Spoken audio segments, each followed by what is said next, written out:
CMA final CFR के students कैसे आप लोग सब, कैसी चल रही है आपकी तैयारी? आई नो बहुत सारे बच्चों का कहना है कि मैम प्रिपरेशन बहुत अच्छे से पहले कर ली थी, प्रॉब्लम आ रही है रिवीजन में।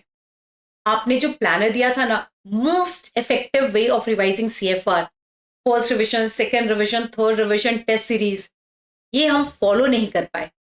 यस, आप में से बहुत सारे ऐसे बच्चे हैं जो उस रिवीजन स्ट्रैटेजी को फॉलो नहीं कर पाए। बेटा, आप सब के लिए वापस मैं 30 डेज का स्ट्रैटेजी लेके आई हूं एंड ट्रस्ट मी, अगर आपने इस 30 डेज के प्लानर को भी इफेक्टिवली फॉलो कर लिया, आप आराम से अपना सीएफआर जैसा डिफिकल्ट सब्जेक्ट, लेंदी सब्जेक्ट क्लियर कर लोगे। बट यस, ये याद रखना, फॉलो अच्छे से करना। अब इस 30 डेज में आपको कोई मस्ती नहीं करनी है, कोई इग्नोरेंस नहीं करना है, कोई लेट गो एटीट्यूड नहीं रखना है। इस 30 डेज में सिर्फ और सिर्फ टारगेट करना है जून में पेपर क्लियर करना। तो आप में से जितने भी बच्चे जून में ये पेपर देने वाले हैं ग्रुप 4, अगर आपने इस प्लानिंग को अच्छे से फॉलो किया, इस नेक्स्ट 30 डेज की प्लानिंग को बहुत इफेक्टिवली फॉलो किया ना बच्चों, I promise, I can guarantee आप आराम से अपना सीएफआर क्लियर कर लोगे। एंड इसी प्लानिंग को अगर आपने बेस रखा तो बाकी अदर सब्जेक्ट्स भी आपके ग्रुप 4 के आराम से क्लियर हो सकते हैं। But yes, you have to follow it strictly, कोई भी कंसेशन नहीं है। एंड ये मत सोचना मैम, जिन लोगों ने पहले प्लानिंग की, जिन लोगों का रिवीजन पहले से स्टार्ट हुआ होगा, डेफिनेटली उन्होंने अच्छा किया होगा। बट इसका ये मतलब नहीं है कि आपसे अब नहीं हो सकता, आपसे भी अच्छे से अच्छे हो सकता है। प्रिपरेशन आपकी हो चुकी, सिर्फ इस 30 डेज के रिवीजन को अगर आपने ढंग से फॉलो कर लिया, आप आराम से अपना सीएफआर क्लियर कर लेंगे। एंड उसके लिए पूरा एंड तक इस वीडियो को देखिए, बहुत सारे टिप्स देने वाली हूँ, तो प्लीज एंड तक वीडियो को देखिएगा एंड कमेंट में आपको जो भी डाउट्स है आप इमिडिएटली डाल दीजिएगा। देखो, मैंने क्या किया है बच्चों, आपके इस नेक्स्ट 30 डेज को आज से अगले 30 दिन करेक्ट आपको आपका अटेम्प्ट देना है, तो आपको अपना फाइनल का पेपर देना है। इस 30 दिन में आपको सिर्फ सीएफआर नहीं पढ़ना है, आपको बाकी सारे सब्जेक्ट भी पढ़ने हैं। तो मैं अज्यूम कर रही हूं कि डेली आप 4 घंटे सीएफआर पढ़ेंगे एंड रिमेनिंग आवर्स में आप रिमेनिंग सब्जेक्ट्स ऑफ ग्रुप 4 पढ़ने वाले हो। करेक्ट, ऐसा ही करने वाले हो। तो देखो, मैं बच्चों से क्या चाहती, फर्स्ट रिवीजन आप पहले 23 डेज में कंप्लीट करिए। ये कैसे होगा, इसके बारे में डिटेल में मैं नीचे बताने वाली हूँ। डिटेल में मैंने एक एक चीज लिखा है जो आपके लिए बहुत हेल्पफुल रहेगा। फिर हमें सेकेंड रिवीजन करना है 7 डेज में एंड देन आपका थर्ड रिवीजन एग्जाम से पहले होगा। और एग्जाम से पहले भी कैसे कैसे पढ़ना है, जो दोनों ग्रुप दे रहे हैं उनको हाफ अ डे में कैसे पढ़ना है वो मैं आपको बताऊंगी। जो सिंगल सिंगल ग्रुप दे रहे हैं उनको 1.5 डे मिलेगा अपना पेपर पढ़ने के लिए, उनको कैसे पढ़ना है मैं ये दोनों स्ट्रैटेजी आपके साथ शेयर करूंगी। बट अभी नहीं, एग्जाम से पहले आराम के साथ रिलैक्स रहो, एग्जाम से पहले आपको वो स्ट्रैटेजी मिल जाएगी कि थर्ड रिवीजन में आपको कैसे कैसे पढ़ना है। चलो बात करती हूँ बेटा फर्स्ट रिवीजन, जो आपको 23 डेज में कंप्लीट करना है। इसमें कौन से दिन, कौन सा चैप्टर, कितना टाइम लगा के पढ़ना है, ये बाद में बताऊंगी। पहले आपका एक इंस्टीट्यूट का सेट पेपर पैटर्न है, उसके बारे में मैं आपको कहूंगी एक बार नजर मारे। देखो, अगर आप देखेंगे question number 2A, 2B, 3A specific index से रिलेटेड है, ऑलमोस्ट 21 मार्क्स का कवरेज है। Correct. Question number 3B valuation of goodwill कभी पूछ लेते, कभी वैल्यूएशन ऑफ शेयर्स पूछ लेते। एंड आपको पता है दोनों ही चैप्टर इंटरलिंक्ड है, गुडविल आप वैल्यूएशन सीख जाओगे तो शेयर्स का भी सीख जाते हैं। यस, इससे 7 मार्क्स का क्वेश्चन आता है। फिर 4A में नॉन बैंकिंग फाइनेंशियल से आ जाता है आपका 7 मार्क्स का क्वेश्चन, हर बार आ रहा है, देख लो पेपर पैटर्न। 4B में आजकल ये इंटरनल रिकंस्ट्रक्शन का क्वेश्चन इंस्टीट्यूट पूछता ही पूछता है, जो कि एक इजी चैप्टर बनता है, आपको पता है उसमें ज्यादा कुछ है ही नहीं। 5 वाला क्वेश्चन बड़ा 14 मार्क्स का होता है, इंडेस 103, और इंडेस 103 का थोड़ा सा इलैबोरेट होता है इंडेस 110, that is your consolidated balance sheet, जो अगेन क्वेश्चन नंबर 6 बनता है 14 मार्क्स का। एंड अगर मैं बात करूं क्वेश्चन नंबर 7 से लेकर क्वेश्चन नंबर 8, ऑलमोस्ट 24 मार्क्स का ये पेपर बनेगा। Recent development in financial reporting and government accounting से बनता ही बनता है, सेट पेपर पैटर्न है। यस, एंड कभी कभी इंडेस 110 का 4 मार्क्स का क्वेश्चन आ जाता है, या कोई स्पेसिफिक इंडेस का 4 मार्क्स का क्वेश्चन आ जाता है। जनरली इंडेस 110 का पूछते हैं, इसलिए मैंने यहां लिख दिया। तो आई होप आपको ये पेपर डिस्ट्रीब्यूशन समझ आ गया। अब अगर आप इस पेपर डिस्ट्रीब्यूशन के एनालिसिस को देखेंगे कि कौन सा चैप्टर मोस्ट इंपॉर्टेंट है, एंड उसको साइमल्टेनियसली कंपेयर करेंगे कि उस चैप्टर को पढ़ने के लिए या रिवाइज करने के लिए आपको टाइम कितना लगेगा। Keeping that in mind, point समझा क्या? Chapter exam point of view से कितना रेलिवेंट है, मैंने उसका मार्क्स देखा, कितने ज्यादा मार्क्स कैरी करता है वो question. On the other hand मैंने आपको कहा कंपेयर करो कितना टाइम लगेगा उस चैप्टर को करने में। अगर आप इस दोनों बातों को आप कंबाइन करो, बिकॉज अब आपका काम है रिविजन करना और एग्जाम को क्लियर करना, तो आपको इफेक्टिव रिविजन करना है। और इफेक्टिव रिविजन करने का एक ही तरीका है, most important chapter with less time, ये कॉम्बिनेशन सबसे पहले उठाना चाहिए। तो गाइस देखो मैंने क्या कहा है, मैं खुद सेलेक्टिव स्टडी करने को नहीं कह रही हूँ, सिर्फ स्मार्ट तरीका अप्लाई करने को बोल रही हूँ। अब आपको इस 23 डेज में आपका क्या रिविजन सीक्वेंस होना चाहिए, आज से आप ये स्टार्ट कर सकते हो। सबसे पहले करो वो 2 थ्योरेटिकल चैप्टर जो 24 मार्क्स कवर करते हैं, जिसका नाम है recent development in financial reporting and government accounting. अगर आप डेली FR 4 घंटा भी पढ़ रहे हो, डेली 3.5 से 4 घंटा, 2 दिन लगातार CFR के ये दोनों टॉपिक्स को करो एंड इंश्योर करो कि आप पूरे मेरे नोट्स देख रहे हैं। अगर आपके पास नोट्स नहीं है लिखे हुए, मैंने अपना रिवीजन वीडियो डाला है, रिवीजन वीडियो से भी आपका काम नहीं चलता है बेटा, तो आप कुछ मत करो, पास्ट ईयर के क्रैकर को ले लो, वो परचेज कर लो, होगा भी आप सबके पास। उसमें इन दोनों चैप्टर को डेली 4-4 घंटे लगाओ 2 दिन में, एंड जितने भी क्वेश्चंस आए एग्जाम में वो फटाफट पढ़ लो। It is pure theoretical. कभी कभी एक प्रैक्टिकल क्वेश्चन आता है इकोनॉमिक वैल्यू एडेड का, वो भी मैंने अपने रिवीजन वीडियो में बता रखा है, वहां से सीख लो, बहुत कम टाइम में, it is hardly 20 minutes concept, अगर आपने किया नहीं है। एंड अगर आपने कर रखा है तो बहुत अच्छी बात है, प्रिपरेशन टाइम पे अगर कर रखा है बहुत अच्छी बात है। ये चैप्टर अगर आप ढंग से 2 दिन डेली बेसिस पे 2 दिन 4-4 घंटे लगाते हो, तो आप सिक्योर कर लेते हो अपने 24 मार्क्स, आप सिक्योर कर लेते हो अपने 24 मार्क्स। समझी क्या बात? यस, कम टाइम में 24 मार्क्स आपके सिक्योर हो जाते हैं। इकोनॉमिक वैल्यू एडेड जरूर कर लेना, वैल्यू एडेड स्टेटमेंट जरूर कर लेना, एंड उसके थ्योरी, रिपीटेड थ्योरी पूछते हैं, एंड उस रिपीटेड थ्योरी के लिए इमीडिएटली अपने क्रैकर को चेक कर लीजिए अगर आपने मेरा रिवीजन वीडियो नहीं देखा है। दूसरा, valuation of shares and goodwill को 2 दिन लगा के करो, डेली 3.5-4 घंटे, 2 दिन कंटिन्यूशन में करो। गुडविल का 1 क्वेश्चन करो या मैक्सिमम 2, एंड कोशिश करो जितने भी मेथड्स है, super profit method, capitalisation method, NUT method, average profit method, सारे के सारे मेथड्स के 1 क्वेश्चन कर लो, तो इफेक्टिवली आप 5 से 6 क्वेश्चन गुडविल के कर लो। एंड उसी तरह वैल्यूएशन ऑफ शेयर्स के जो अलग अलग मेथड है ना, उसके 1 टाइप के क्वेश्चंस कर लो। एंड अगेन मैं कह रही हूँ, टाइम नहीं है तो मेरे रिवीजन वीडियोस को देखो, रिवीजन वीडियो से काम नहीं चलता है तो मैं वापस कहती हूँ आपको, क्रैकर में पास्ट ईयर के क्वेश्चंस में जनरली क्या पैटर्न फॉलो हुआ इंस्टीट्यूट का, वो पिक करिए, उससे 5-6 क्वेश्चंस को प्रैक्टिस कर लीजिए। एग्जाम में मोर और लाइकली सिमिलर टाइप के क्वेश्चंस ही पूछता है आपका इंस्टीट्यूट। तो इससे अगर आप देखेंगे 24 marks year, 7 marks year, almost 31 marks आप अपने सिक्योर कर लेते हो आसानी से, सिर्फ 4 दिन में फिलहाल। मैंने तो दिया आपको 23 दिन है, अभी तो 4 ही दिन खत्म हुए हैं, इतना आसान पड़ेगा आपके लिए। आज भी आपके पास टाइम है बेटा, ये मत सोचो 30 दिन में कुछ नहीं हो सकता, बहुत कुछ होगा, सिर्फ इस शेड्यूल को फॉलो कर लेना। आगे NBFC बहुत इजी, इंस्टीट्यूट से MCQ पूछता है, इंस्टीट्यूट से क्वेश्चन पूछता है, प्रोविजन वाला पार्ट पूछता है या इंटरेस्ट वाला पार्ट पूछता है, दोनों ही बहुत इजी है। आपको सिर्फ उसके रेट्स याद करने हैं, क्वेश्चन में अप्लाई करना है, इमीडिएटली ये सॉल्व हो जाता है। इससे भी 7 मार्क्स का क्वेश्चन बनता है बच्चों। तो आप देखो, 1 दिन में आप NBFC आराम से कर सकते हो, 2 दिन में आपका वैल्यूएशन ऑफ शेयर्स और गुडविल, एंड 2 दिन में आपका recent development and government accounting. ये चैप्टर्स को टाइम बहुत कम लगता एंड एग्जाम में वेटेज भी है, टाइम कम लगता और एग्जाम में इनका वेटेज भी है।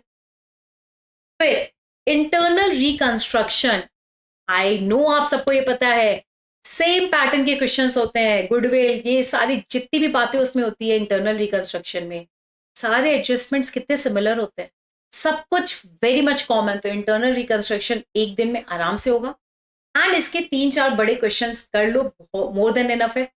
अगर आपको बैलेंस शीट की प्रैक्टिस करनी है और वहां टाइम बचाना है, तो आप एक काम करो, सारे क्वेश्चंस की बैलेंस शीट मत बनाया करो, सिर्फ एक क्वेश्चन को फॉर्मेट के साथ बैलेंस शीट में डालो, बाकी सारे क्वेश्चंस को फटाफट रफ में क्विकली कर लो, बिना नोट्स अकाउंट्स बनाए भी अगर आप डायरेक्ट कर सकते हो डायरेक्ट कर लो। I am okay with it, because फिलहाल सिर्फ आपको प्रैक्टिस करना और चेक करना है कि आपको याद है या नहीं है। तो इंटरनल रिकंस्ट्रक्शंस के 4 से 5 क्वेश्चंस कर लो, इसका भी रिवीजन मैंने डाला है। प्लीज इंश्योर कि आप उस रिवीजन वीडियो को देखेंगे, इससे आपका इंटरनल रिकंस्ट्रक्शन पक्का हो जाएगा। तो आप देखो ना बच्चों, ज्यादा टाइम नहीं लिया है अभी तक, तो मैंने अभी तक इफेक्टिवली मैंने आपके 6 दिन लिए हैं, एंड आप CFR में अभी भी कह रही हूँ ये चैप्टर्स करके भी क्लियर कर लोगे। बट यस, इतने अच्छे से उनको करो कि आप श्योर हो कि एग्जाम में आएगा तो आप अटेम्प्ट कर लो। बट हम रिस्क नहीं लेंगे, प्रोफेशनल एग्जाम है, पढ़ के हम पूरा जाएंगे। अब बात आ जाती है Ind AS 103, 110 and all relevant accounting standards. इन तीनों का वेटेज डेफिनेटली बहुत ज्यादा है, बट ये तीनों एग्जाम में बहुत टाइम लगाते हैं कंप्लीट होने में, रिवाइज होने में, एंड एग्जाम में सॉल्व करने में भी। इन तीनों में थोड़ा सा ट्रिकी होता है, थोड़ा सा कॉम्प्लिकेट होता है, हम फंस जाते हैं।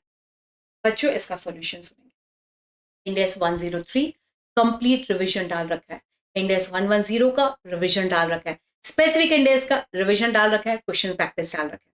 अब आपको क्या करना है ये बहुत वास्ट चैप्टर, टाइम लिमिटेड है, करना बाकी सारे सब्जेक्ट्स भी है, इसको स्मार्टली करना पड़ेगा। इंड AS 103 3 दिन लगाओ, और पहले 103 करेंगे बाद में 110, बिकॉज पहले 103 आएगा तो ही 110 आता है आपको, करेक्ट। 103 के 4 से 5 क्वेश्चन डेली प्रैक्टिस करना है, 3 दिन दिया है। पहले नॉर्मल एक्विजिशन वाला, दूसरे दिन थोड़ा सा जब पैटर्न चेंज होता है, एक्वायरर का एक्वायरी में, एक्वायरी ने एक्वायरर में भी इन्वेस्ट कर रखा है, इस तरीके के। एंड तीसरे दिन थोड़ी सी और डिफिकल्ट सम्स उठा लो। मैं कहती हूँ 3 दिन में कोशिश करो डेली बेसिस पे, अगर आप 4 क्वेश्चन करते हो तो 3 दिन में आप 12 क्वेश्चन कर लोगे। एंड थोड़ा सा अगर आपको मतलब क्या कहते हैं टेक्निक आ गया फास्ट करने का, तो हो सकता है आप 12 से 15 तक के क्वेश्चन के रेंज में जा सकते हो। अगर आप इतने क्वेश्चन प्रैक्टिस कर लेते हो तो मैं श्योर हूँ एग्जाम में आप पूरा 100% बैलेंस शीट मैच करके आ पाओगे या नहीं ये मुझे नहीं पता, बट मैं ये श्योर हूँ कि आप उसके एडजस्टमेंट्स अटेम्प्ट कर लोगे। एटलीस्ट बैलेंस शीट का फॉर्मेट तो बना के आ जाओगे, उसमें at least values of assets and liabilities तो इनकॉर्पोरेट कर लोगे। थोड़े मोड़े adjustments like goodwill, non controlling interest गलत हो सकते हैं, वो भी मैं कह रही हूँ वर्स्ट में, बट एटलीस्ट आप वर्किंग नोट्स कर लोगे, नोट्स अकाउंट्स कर लोगे। एंड अगर आप इतना भी करते हो तो स्टेप मार्किंग में आपको कम से कम 7 से 8 मार्क्स तो आराम से आ जाते हैं। 14 नहीं आएंगे, 7 से 8 मार्क्स आ जाएंगे ना, बस इट्स ओके, इट्स ओके। फिलहाल इस 30 डेज में इतना मार्क्स इस पर्टिकुलर इंड AS से मोर देन एनफ है। इससे आप इंड AS 103 को पक्का कर लेते हैं, और 3 दिन में आपका इंड AS 103 का काम भी हो जाता, आप एग्जाम में एडजस्टमेंट्स भी करके आ पाते हैं, एटलीस्ट वर्किंग नोट हो जाएगा, पेपर आपके फेवर में हो जाएगा। सिमिलरली 110 में भी यही करना, यहाँ 4 दिन दिए हैं, बस यस यहाँ पर क्वेश्चन प्रैक्टिस और ज्यादा लगता है, तो 4 दिन में अगेन वैसे ही करो, अच्छे अच्छे क्वेश्चंस उठा लो जो ऑलरेडी मैंने आपको रेगुलर बैच में मार्क करवाया है, ये अच्छे क्वेश्चन है, एग्जाम में रिवाइज करना। अगर आपने मुझसे प्रोडक्ट नहीं लिए कोई बात नहीं, मेरे रिविजन वीडियोस में देख लो, वहां से भी अगर आपको लग रहा है नहीं मैम हमको इतना भी टाइम नहीं है, ट्रैकर उठाओ, उसके पास्ट ईयर के क्वेश्चंस जो भी आए हैं उनमें का डेली बेसिस पे 4 से 5 क्वेश्चन सॉल्व करो। अगेन क्वेश्चन मैच हो ना हो, बैलेंस शीट हो ना हो, एडजस्टमेंट वर्किंग नोट से मार्क आप आराम से फेच कर लोगे। और ये करते ही बेटा अगर आप देखेंगे सिर्फ आपका बच जाता है स्पेसिफिक इंड AS। और मैं कहती हूँ अगर आपको स्पेसिफिक इंड AS करना है, आपको स्मार्टली बिहेव करना पड़ेगा। आपके पास अब बचे हैं 10 दिन, एंड बचे कुछ जितने भी इंड AS है, स्पेसिफिक इंड AS या फाइनेंशियल इंस्ट्रूमेंट वाला इंड AS, ये जो भी ऑलमोस्ट 15 इंड AS बनते हैं स्पेसिफिक इंड AS मिला के, अब आपको स्मार्टली बिहेव करना पड़ेगा ऑन अ डेली बेसिस। मुझे ऐसा लगता है अगर आप रोज एक इंड AS पूरा और आधा कोई दूसरा इंड AS, इसका कॉन्सेप्ट आज पढ़ लिया, कल क्वेश्चन की प्रैक्टिस कर ली, इस तरीके से कंबाइन करके आप इसको 10 दिन में प्रैक्टिस करने की कोशिश करो। इसमें लीज एक इंपॉर्टेंट इंड AS है, PPA इंपॉर्टेंट इंड AS है, बोरिंग कॉस्ट एक इंपॉर्टेंट इंड AS है, सेगमेंट रिपोर्टिंग, इनटैंजिबल एसेट्स, ये अगेन रिविजन वीडियोस में बता रखा है। वहां से ये सारे इंड AS को पढ़िए, रिवाइज करिए, पास्ट ईयर के क्वेश्चन सॉल्व कर लीजिए, इससे कम से कम एग्जाम में MCQ सॉल्व हो जाएगा आपका, अगर नहीं पूरा क्वेश्चन सॉल्व कर भी पाए। एंड अगर आपको पूरा क्वेश्चन नहीं आया तो हम उसको एनीवेज एक्स्ट्रा ऑप्शंस में छोड़ सकते हैं, हम छोड़ देंगे इंड AS का क्वेश्चन ऑप्शन में। You have more than you have 2 extra questions, तो आपके पास 28 मार्क्स का पेपर एक्स्ट्रा होता है, हम 28 मार्क्स के पेपर में स्पेसिफिक इंड AS छोड़ देंगे। इससे क्या होगा, स्पेसिफिक इंड AS कच्चा पक्का भी अगर पढ़ रखा है, एग्जाम में आया भी, तुम्हारे पास बाकी क्वेश्चंस है जो स्टेप मार्किंग में मार्क्स फेच दे देंगे। स्पेसिफिक इंड AS में स्टेप मार्किंग कम होती है यहाँ पर टू द पॉइंट इंस्टीट्यूट को आंसर चाहिए होता है, आपका केस स्टडी पूरी तरीके से सॉल्व होना चाहिए। तो द सेफर साइड इज अगर ये पूरा है तो अटेम्प्ट करो, अदरवाइज बाकी सारे क्वेश्चंस को अटेम्प्ट करके स्टेप मार्क्स की मार्क्स गेन कर लो। तो this is how I have planned your first 23 days. जैसे आप इस फर्स्ट 23 डेज में आपने अपना रिविजन किया with the help of my revision videos, with the help of my concepts videos, question bank practice marathon, अगर सारी चीजों को फॉलो करके किया तो मुझे लगता है आपका फर्स्ट 23 डेज इफेक्टिवली यूटिलाइज हो जाएगा। अब आते हैं नेक्स्ट 7 डेज जो बहुत ही क्रूशियल रोल प्ले करेंगे। अब इस 7 डेज को क्या करना है? इस 7 डेज में आपको करना है सेकेंड रिविजन। इसका एक तरीका सुनो, सिंस इमीडिएटली आपने पढ़ा है, तुरंत कोई 2 MQP उठा के सॉल्व कर लो। ऑब्वियसली रिसेंट वाला ही कर लो, इसके पहले वाला कर लो, करेक्ट। एंड कैसे करना है?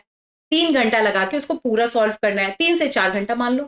तो 2 दिन में आप फर्स्ट 2 डेज में कोशिश करो MQP सॉल्व करने का, करेक्ट। इंस्टीट्यूट जो आता देता है आपको प्रीवियस ईयर प्रैक्टिस पेपर्स या ये सारी चीजें आप सॉल्व करने की कोशिश करो।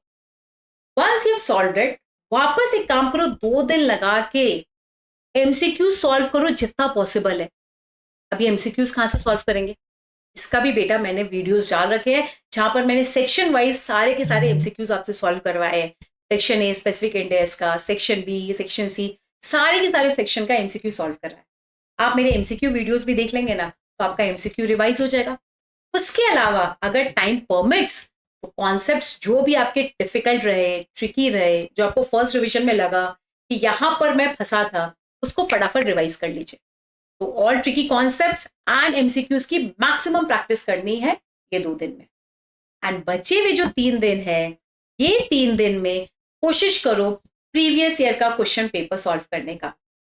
3 क्वेश्चन पेपर भी सॉल्व कर लोगे 3-3 घंटे लगा के, आई एम टेलिंग यू, आपको आराम से एक अंदाजा आ जाएगा कि पेपर कैसे अटेम्प्ट करना है, स्पीड कितनी मेंटेन करनी है, वर्किंग नोट्स कैसे बनाना है, कितना टाइम लगता है इस क्वेश्चन को, टाइम कैसे मैनेज करना है। ये सारी चीजें आप बिफोर हैंड अच्छे से प्रिपेयर हो जाओगे। And I am telling you, ये 30 डेज को आप अच्छे से फॉलो कर लीजिए। जो प्लानर मैंने दिया है CFR के लिए, आराम से आपका CFR का सब्जेक्ट क्लियर हो जाएगा। इसी तरीके से मोर लाइकली आप बाकी सब्जेक्ट्स में उतने आज दे सकते हैं। बट यस, बाकी सब्जेक्ट्स में कौन सा चैप्टर पहले पढ़ना चाहिए इस 30 डेज में, ये तो रिस्पेक्टिव फैकल्टी ही बता सकते हैं। बट अगर आपने मेरे सब्जेक्ट FR में ये फॉलो कर लिया, आई एश्योर यू आपका FR क्लियर हो जाएगा।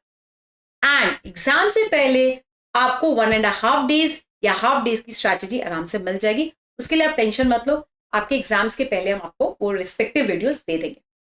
तो फिलहाल आई होप ये सारे के सारे 30 डेज को कैसे प्लान करना है मैंने डिटेल में बताया। अगर आप में से कोई भी बच्चे को ये वीडियो नहीं मिल रहा या आप सर्च कर रहे हैं आपको नहीं मिल रहा, कोई बात नहीं, सिर्फ कमेंट कर दीजिए वीडियो कौन सा, कॉन्सेप्ट वाला, क्वेश्चन का, रिविजन वाला या MCQ वाला। I will share you the link. But yes, ये सारे इकथम फॉर CMA के यूट्यूब चैनल पे लिस्टेड है, आपको आराम से मिल जाएंगे। उसके अलावा if you have any doubt please comment, I immediately clear your doubt. And one more thing, अगर आपको लग रहा है आप ये रिविजन प्लान फॉलो करने वाले हो, it is gonna be helpful, तो एक कमेंट जरूर करिएगा हेल्पफुल। इससे मुझे समझ आ जाएगा कि ये वीडियो बच्चों के लिए बहुत काम का है। एंड इससे रिलेटेड और भी ऐसे कुछ वीडियोस आप चाहते हो तो मैं लगातार आपके लिए बना सकती हूँ और आप लोगों के साथ शेयर कर सकती हूँ। तो फिलहाल ऑल द वेरी बेस्ट। इस 30 डेज को अच्छे से फॉलो करिए, ध्यान से फॉलो करिए। अब मस्ती मत करिए, अब हाई टाइम है, आपको पढ़ना ही पड़ेगा। अगर आपको CMA बन के निकलना है, आपको अपने पेरेंट्स के सपने पूरे करने हैं, तो अब इस 30 डेज को इफेक्टिवली फॉलो करिए विदाउट मस्ती। यस, तो ऑल द वेरी बेस्ट बच्चों, मिलते हैं एंड इसी तरह आपके साथ वीडियोस हम शेयर करते रहेंगे। Signing off, your faculty for CFR CS Sneha Budhia. Thank you so much बच्चों and all the very best.